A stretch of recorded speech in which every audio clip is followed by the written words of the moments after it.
രാജ്യത്തെ BJP അധികാരത്തിൽ വരരുത് എന്ന ഒരൊറ്റ കാരണം കൊണ്ട് ഇവരുടെ അഭിപ്രായ വ്യത്യാസങ്ങളൊക്കെ മാറ്റിവെച്ചുകൊണ്ട് BJPയെ തോൽപ്പിക്കുന്നതിന് വേണ്ടി ഇന്ത്യ മുന്നണി രൂപീകരിച്ച് മുന്നോട്ട് വന്നിട്ടും ഞാൻ ചോദിക്കട്ടെ, ഈ കേരളത്തില് BJPക്ക് സ്വാധീനമില്ലാത്ത കേരളത്തില് MLA പോയിട്ട് ഒരു പഞ്ചായത്തിൽ പോലും ജയിക്കുന്നതിന് അത്രയും കഷ്ടമുള്ള ഈ കേരളത്തില് തൃശൂരിൽ വെച്ചുകൊണ്ട് സുരേഷ് ഗോപിയെ ജയിപ്പിക്കുന്നതിന് വേണ്ടി ഈ ഇന്ത്യ മുന്നണിയിൽപ്പെട്ട ഇരു വിഭാഗങ്ങളും ഒരുമിച്ച് ചേർന്നുകൊണ്ട് തൃശൂരിൽ സുരേഷ് ഗോപിയെ ജയിപ്പിച്ചു എന്നുകൂടി നമ്മൾ മനസ്സിലാക്കേണ്ടതുണ്ട്.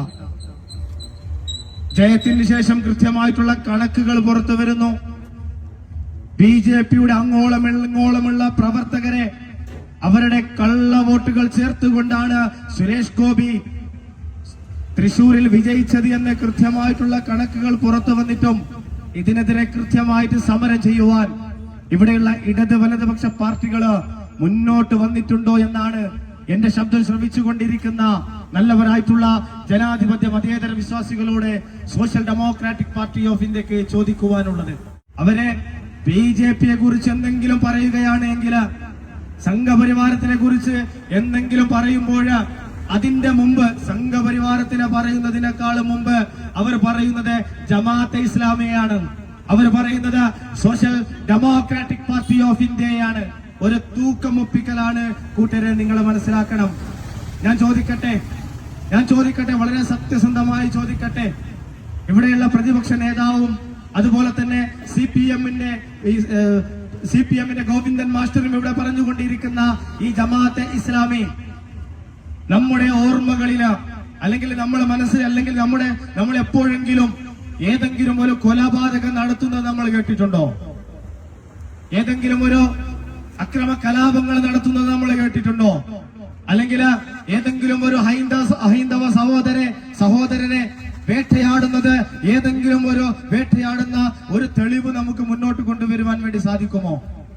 പിന്നെ പറയുന്നത് SDP ആണ് കൊടും ഭീകരവാദികളായി.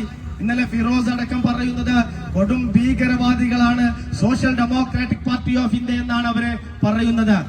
ഈ ജമാഅത്ത് ഇസ്ലാമിയെ പോലെയല്ല SDP ഇങ്ങോട്ടേക്ക് ആരെങ്കിലും ആക്രമിച്ചാൽ അവരുടെ വലിപ്പം SDP നോക്കാറില്ല. അത് സംഘപരിവാരമായാലും അല്ലെങ്കിൽ അത് വലതുപക്ഷമായാലും ഇങ്ങോട്ടേക്ക് അക്രമവുമായി വന്നാൽ തിരിച്ചു നമ്മളും അതേ രീതിയാണ്, അതേ സമീപനമാണ് നമ്മൾ സ്വീകരിക്കുന്നത്. നമ്മുടെ ആൾക്കുറവോ ആൾബലത്തിന്റെ കുറവോ അല്ലെങ്കിൽ വേറെന്ത് കുറവുകൾ നമ്മൾ നോക്കാറില്ല. ഏത് രീതിയിലാണ് നമുക്ക് ലഭിക്കുന്നത് അത് കൃത്യമായി കൊടുക്കുന്ന ഒരു സംവിധാനം തന്നെയാണ് social democratic party of India. ഒരു കടവും ബാക്കി വെക്കുവാൻ SDP സന്നദ്ധമല്ല. അതുകൊണ്ടാണ് SDP ഇത്തരത്തിലുള്ള തീവ്രവാദികളായി നിങ്ങൾ മുദ്ര കുത്തുന്നത് എങ്കിൽ ആ തീവ്രവാദ പട്ടം 100% ഏറ്റെടുക്കുവാൻ social democratic party of India സന്നദ്ധമാണ്. ഞാൻ പറഞ്ഞു വന്നത് ഏതെങ്കിലും ഒരു പാവപ്പെട്ട ഹൈന്ദവ സഹോദരന്മാരെ അന്യായമായി social democratic party of India എവിടെയെങ്കിലും ആക്രമിച്ചതായി നിങ്ങളെ കൊണ്ട് പറയുവാൻ വേണ്ടി സാധിക്കുമോ എന്നാണ് എന്റെ ശബ്ദം ശ്രവിച്ചുകൊണ്ടിരിക്കുന്ന നല്ലവരായിട്ടുള്ള ജനാധിപത്യ മതേതര വിശ്വാസികളോട് SDPIക്ക് ചോദിക്കുവാനുള്ളത്. നിങ്ങളെ കൊണ്ട് തെളിയിക്കുവാൻ വേണ്ടി സാധിക്കുകയില്ല. കാരണം അത്തരത്തിലുള്ള ആക്രമണത്തിന് വേണ്ടിയിട്ടല്ല ഈ പ്രസ്ഥാനത്തിനെ നമ്മൾ രൂപീകരിച്ചിട്ടുള്ളത്. അതുകൊണ്ട് ഇവിടെയുള്ള ഇടത് വലത് പാർട്ടികള് അവരെ സംഘപരിവാരത്തിനെയും ഫാസിസ്റ്റുകളെയും പറയുമ്പോൾ അതിന്റെ തൂക്കം ഒപ്പിക്കുന്നതിന് വേണ്ടി ഇവിടെ SDP കൊണ്ടുവരുമ്പോൾ എന്റെ ശബ്ദം ശ്രവിച്ചുകൊണ്ടിരിക്കുന്ന നല്ലവരായിട്ടുള്ള ജനാധിപത്യ മതേതര വിശ്വാസികൾ മനസ്സിലാക്കണം, ഇവർക്ക് RSSനെ പറയുവാൻ ഭയമാണ്. ഇവർക്ക് RSSന്റെ ആക്രമണത്തെ തുറന്നു കാണിക്കുന്നതിന് ഇവർക്ക് ഭയമാണ്. ഇവർക്ക് ഈ ഒരു തൂക്കം ഒപ്പിച്ചുകൊണ്ട് ഒരു അഡ്ജസ്റ്റ്മെന്റ് രാഷ്ട്രീയമാണ് ഇവര് മുന്നോട്ട് വെച്ചുകൊണ്ടിരിക്കുന്നത് എന്ന് നിങ്ങൾ മനസ്സിലാക്കണം.